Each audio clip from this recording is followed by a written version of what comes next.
नमस्कार, शीतल रेसिपी मराठीमध्ये तुमचं स्वागत आहे। आज आपण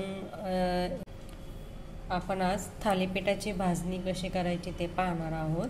तर ही मी नेहमी करत असते धान्यांची थालीपीठाची भाजणी, तर मला तुमच्याबरोबर शेअर करावी। तर आता मी तुम्हाला इथं धान्य सांगते आपल्याला काय काय लागेल ते, आणि जरा आवाज समजून घ्या, माझा आवाज जरा थोडा बसलेला आहे। तर इथं आपल्याला गोड जिरा लागेल। मी तुम्हाला नंतर प्रमाण सांगेल, आपल्याला हे सगळं भाजून घ्यायचं आहे।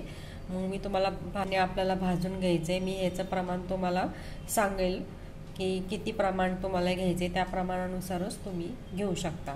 तर इथं आपल्याला गोड जिरं लागेल, तांदूळ लागेल, बाजरी लागेल आपल्याला, इथे उडदाची डाळ, गहू, हरभरा डाळ, मूग डाळ लागेल, ज्वारी लागेल, आणि इथे आपल्याला धणे लागेल।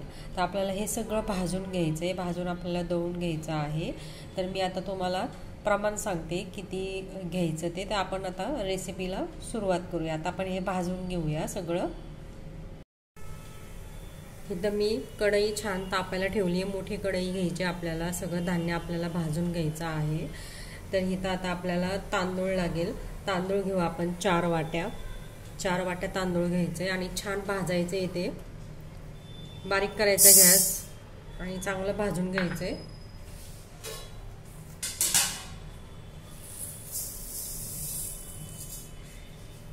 करायचा नाहीये, बारीक गॅसवरच आपल्याला छान भाजून घ्यायचे आहेत। हे 4 गॅस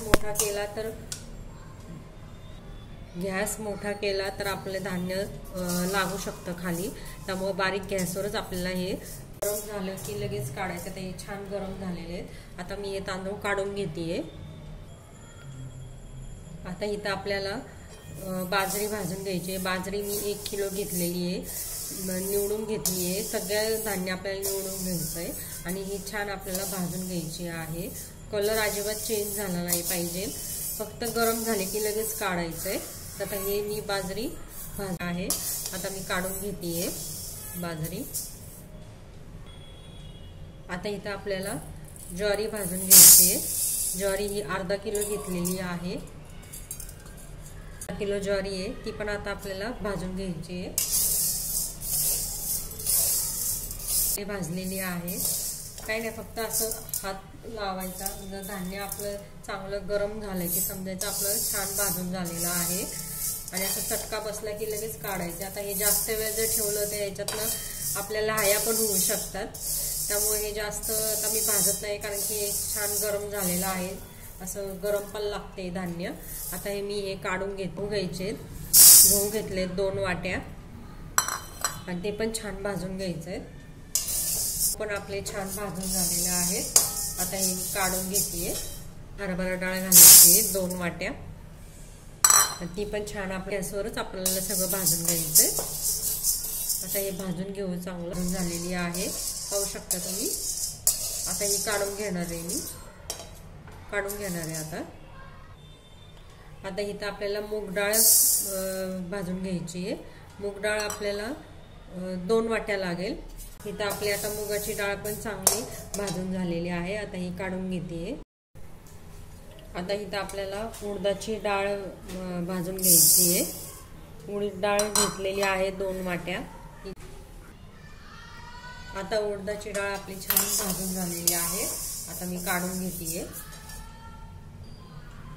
आता आपल्याला घालून घ्यायचे धणे हिचं सपाट वाटी घेतलेली आहे, छान वास येतो थालीपीठाला, छान होतात थालीपीठ।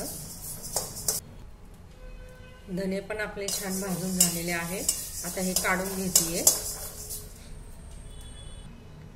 आता आपल्याला जिरं घालायचे, 1 वाटी जिरं घालायचे, ते पण छान भाजून घ्यायचंय। थंड करूनच गिरणीतनं दळून आणायचंय। जिरं पण आपलं, गोड जिरं पण आपलं छान भाजून झालेलं आहे, आता ते काढून घेते। आता गॅस बंद करते। आता सगळं धान्य मी गार करून घेणार आहे, आता हे काढून घेतेय। तुम्ही इथं पाहू शकताय, इथे सगळी भाजणी आपण भाजून घेतलेली आहे आणि पूर्णपणे आपली गार झालेली आहे। पूर्णपणे गार झालेली आहे। आता ही आपल्याला दळून घ्यायची आहे आपल्या गिरणीमध्ये आणि खूप छान होते हे। मधल्या वेळेला तुम्ही थालीपीठ करू शकता, नाश्त्याला, मुलांच्या डब्याला पण देऊ शकता, घाई गडबडीमध्ये पटकन हे करून। भाजणी माझ्याकडे नेहमी असतेच, आमच्याकडे नेहमी हा बेत असतोच। मी ह्याच पद्धतीने याप्रमाणे मी सगळं धान्य हे करून मी त्याला आहे डाळी वगैरे तुम्ही तुमच्याप्रमाणे तुम्ही कुठल्या वाटीप्रमाणे तुमच्या वाटीप्रमाणे तुम्ही घेऊ शकता, बाऊल याप्रमाणे तुम्ही प्रमाण घेऊ शकता। मी प्रमाण सगळं तुम्हाला डिस्क्रिप्शन बॉक्समध्ये देतच आहे, तर तुम्ही जाऊन चेक करू शकता यूट्यूबला माझ्या। तर आता ही थालीपीठाची भाजणी तुम्हाला कशी वाटली ते मला कमेंटमध्ये सांगा। आणि आता लवकरच आपण ह्या थालीपीठ पिठाचा आपण थालीपीठ बघणार आहोत। रेसिपी लवकरच मी अपलोड करेलच, तर तुम्हाला ही भाजणीची रेसिपी कशी वाटली ते मला सांगा। आणि यूट्यूबला माझ्या तुम्ही सबस्क्राईब करा। धन्यवाद।